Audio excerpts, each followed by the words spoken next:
เอามื้อนี้มาส่องเบิ่งนำกันเหรียญหัวโล้นปี10หรือว่าเหรียญนายพลหยวนซื้อไข่เนาะ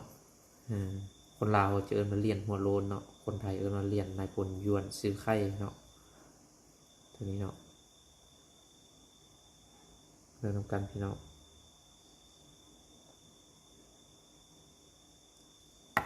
แท้เด้อตัวนี้เด้อแท้เด้อพี่น้องเด้อเนื้อเงินแล้วก็เก้าเด้อพี่น้องเด้อเอาผู้ใดอยากรู้หรือว่าผู้ใดจะเห็นจะศึกษานำกันก็เบิ่งเอาเด้อ ครับซื้อคือเก่าเด้อเหรียญจีนเหรียญลาว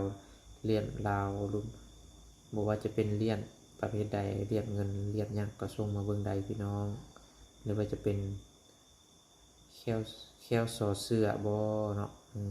หรือว่า11ลอดอบ่11ลอดอเพิ่นบ่อยากเว้าตรงเด้อ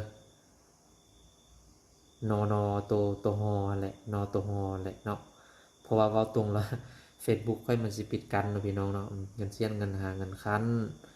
วัตถุแปลกๆก็ส่งมาเบิ่งได้พี่น้อง